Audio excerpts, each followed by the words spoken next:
it was a Saturday afternoon, and I said, I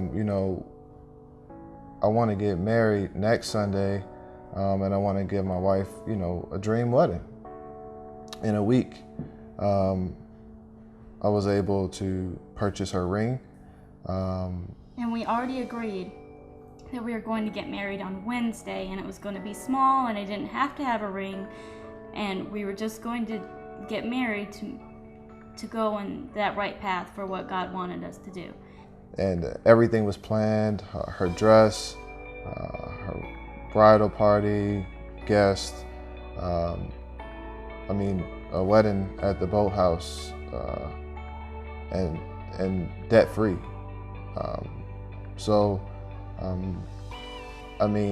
From then on, it just started raising our expectation level.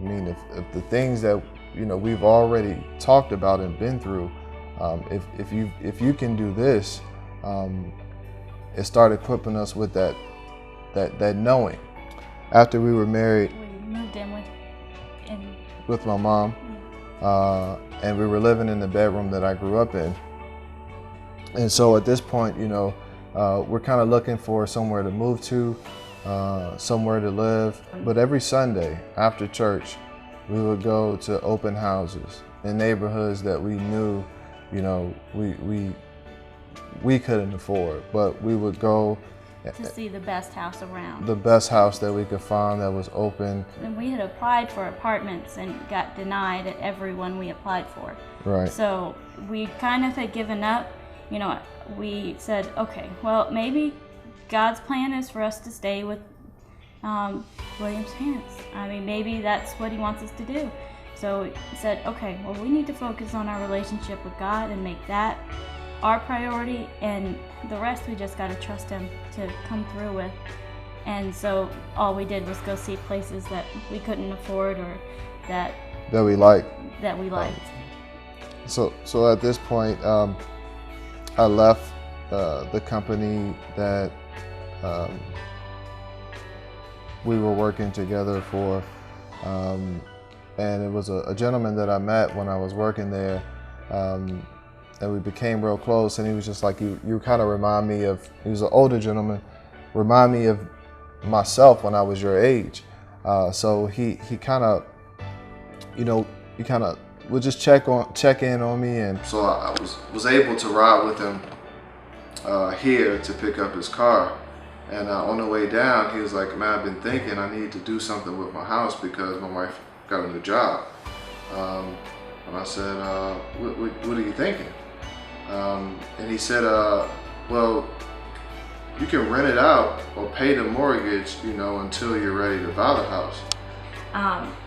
The payment was a little bit more than we were aiming for at first, and we weren't sure, how we were gonna afford it. But we said, okay, well, if God's giving us this opportunity, then we got to do it. So a week later, we were moving in, and not really knowing how we were going to take care of the payments. That following Monday, my boss called me in his office and said that he was putting in his 2 weeks and he was leaving. So I was pretty shocked because I didn't expect him to leave. But 3 days later, that Wednesday, I got offered the promotion. It actually ended up doubling my salary. So that was awesome. And one of the things my dad said when I told him about the house and my family, how are you going to pay for this? And I told him, God would provide, and he did. So during the process of assuming the loan, we actually got a different quote. And when they denied the assumption, one of the additional quotes that we had, we ended up getting them to re-quote it. And the interest rate was actually lower. At that point, since we didn't do the assumption, we had to come up with a down payment. The down payment was approximately $8,000. And we needed it within, 10 days, 15 days? Very fast. It was very fast because we were trying to close within 30 days. We didn't stop sewing, we didn't stop paying our tithes, we didn't stop doing anything, but just knowing that God was going to provide the $8,000, and He did. Actually, a week before we needed it, and about 15 days after we were denied the assumption, we were closing. we were sitting at the AD Thomas Suite at the church closing on our home. And since then, we have another debt-free car.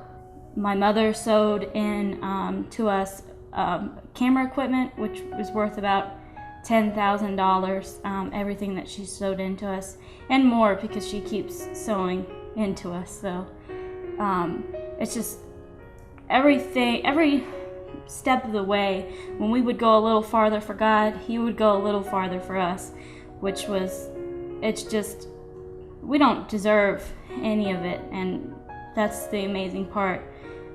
This could be anybody in this house, in this car, with this camera equipment, and He chose us, and it doesn't make any sense, but it's just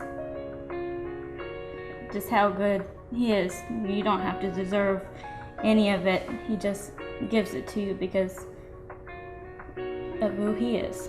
So when we moved in, we were looking around the house, and we were questioning certain things that were left behind, like washer machine, dryer, lawnmower, four-wheelers, some pieces of furniture. And when I talked to the gentleman, he said, "Yeah, I left you the lawnmower. You have 5.5 acres of grass to cut. So I'm gonna leave that to you. I'm gonna leave you a four-wheeler so you can have something to ride around your property." And all those appliances that we purchased match the house so perfectly that we're gonna leave those to you as well. So I mean, we're talking, no normal appliances. Wi-Fi, washer and dryer. Sub-zero. Still don't know what it does. Yeah, I mean, we still haven't figured out all the things that it can do.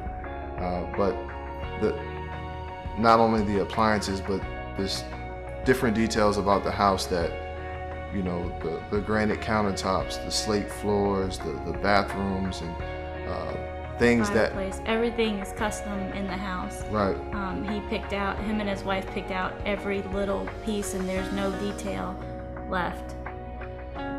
There's every light fixture, every recessed light, everything is so custom, and it's just exactly what our dream home would have been, but is. Yeah. Well, it's to know that God thinks this much of us. I mean, I have to really pinch myself sometimes pulling in the driveway, or looking in the mirror like, this is what you think of me, and to know that this is just the beginning. So I'm anxious and excited to see what's in store for our future.